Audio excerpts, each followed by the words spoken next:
अब रायबरेली से है। भाजपा के राज्य मंत्री दिनेश प्रताप सिंह के दिए गए बयान पर आया कांग्रेस जिलाध्यक्ष का बयान। कांग्रेस जिलाध्यक्ष पंकज तिवारी ने कहा कि भाजपा में दलित व बैकवर्ड का सम्मान नहीं है। कांग्रेस ने हमेशा किया है बिछोड़ों का सम्मान। राहुल गांधी द्वारा रायबरेली में जनता के बीच समय बिताए जाने के सवाल पर कहा कि गांधी परिवार का रायबरेली से पुराना रिश्ता है। दिनेश प्रताप सिंह की संपत्ति की जांच करवाए जाने की मांग की। वही दिशा बैठक में सांसद राहुल गांधी द्वारा पिछड़े वर्ग की सरकारी व गैर सरकारी क्षेत्र में सहभागिता का उठाया था सवाल। कांग्रेस भवन में आयोजित हुई थी कांग्रेस प्रेस कॉन्फ्रेंस। आज प्रेस कॉन्फ्रेंस करने का क्या उद्देश्य है? आज प्रेस कॉन्फ्रेंस हमने इसलिए किया है कि जिले के जो मंत्री हैं उत्तर प्रदेश सरकार में दिनेश प्रताप सिंह और एमएलसी हैं रायबरेली से, इन्होंने एक झूठ का प्रोपोगंडा फैलाया है। उसी के बारे में प्रेस कॉन्फ्रेंस किया है। इन्होंने कहा है कि राहुल गांधी जी दलित और पिछड़ों वर्ग का सम्मान नहीं करते हैं। तो ये उनका जो आरोप लगाया है ये पूरी तरह से निराधार है। कांग्रेस पार्टी हमेशा से दलितों को आगे बढ़ाने का काम किया है, पिछड़े वर्ग को आगे बढ़ाने का काम किया है और तमाम जनप्रतिनिधि जो हैं दलित वर्ग से और पिछड़े वर्ग से हैं। भारतीय जनता पार्टी के शासन में दलितों का सम्मान नहीं है, पिछड़े वर्ग का सम्मान नहीं है और किसी भी वर्ग का उसमें सम्मान नहीं है। आज इसीलिए हम लोग प्रेस कॉन्फ्रेंस किए हैं। दिनेश प्रताप सिंह 10 सालों में कितनी संपत्ति उन्होंने बनाई है, इसकी जांच भारतीय जनता पार्टी के क्यों नहीं करवा रही है। और इन्होंने कितनी जमीन पर कब्जा किया है, कितने पिछड़े वर्ग की जमीन पर कब्जा किया है, कितनी गरीबों की जमीन पर कब्जा किया है, कितने किसानों की जमीन पर कब्जा किया है, इसकी जांच क्यों नहीं करवा रही सरकार।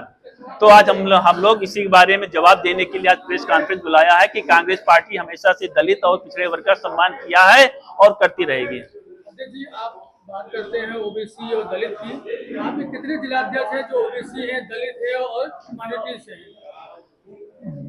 चाहे आप देश की राजनीति में ले लीजिए या प्रदेश की राजनीति में ले लीजिए या जिले के उसमें ले लीजिए, उत्तर प्रदेश के स्तर पर जो राहुल गांधी जी ने कहा है कि दलितों को, पिछड़े वर्ग को, माइनॉरिटी को सबको सम्मान मिलना चाहिए और तमाम लोग दलित वर्ग से, पिछड़े वर्ग से, माइनॉरिटी से हैं और जनरल से हैं। पूरे उत्तर प्रदेश में तमाम लोग हैं जो अनुपात में होना चाहिए, पूरे जिले में है। और यहाँ इस अगर रायबरेली की बात करें तो दलित राम दुलारे कुरेल जी रायबरेली के जिला अध्यक्ष दलित वर्ग से हैं, आते हैं थे, वो जिला अध्यक्ष हैं। एक सवाल और है, जैसे मंत्री जी ने बोला कि राहुल गांधी 5 घंटे आए 6 महीने में, तो जिस तरह से वादा किया था, सोनिया गांधी ने कहा था कि अपना बेटा सौंप रहे हैं, विरासत दे रहे हैं हमको, आपको नहीं लगता कि वो किस पदचिन्ह पे चल रहे हैं जिससे अब यह महसूस हो रहा है कि सोनिया गांधी की तरह 5 साल कार्यकाल बीत जाएगा और राहुल गांधी जनता से मुखातिब नहीं होंगे, जितने के बाद आज तक जनता से मिले नहीं? दिनेश सिंह जिस हिसाब से एक मटकी में रहते हैं तो राहुल गांधी जी की उसकी तुलना न करें।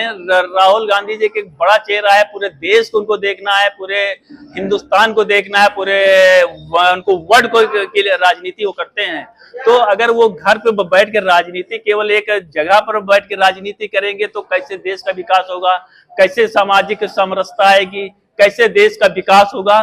तो राहुल गांधी जी रायबरेली के लिए हमेशा चिंतित हैं और उससे ज्यादा जो है देश के लिए भी चिंतित है, क्योंकि देश अगर हमारा विकास करेगा तो पूरा हिंदुस्तान आगे बढ़ेगा और उसके साथ रायबरेली आगे बढ़ेगा। राहुल गांधी आ नहीं रहे हैं तो कहीं आपको ऐसा नहीं लग रहा कि रायबरेली नहीं, राहुल गांधी जी लगातार आ रहे हैं। जब भी अभी जब चुनाव हुआ, जैसे चुनाव हुआ तब राहुल गांधी जी आए, उसके बाद राहुल गांधी जी आए, अभी दिशा की बैठक में आए।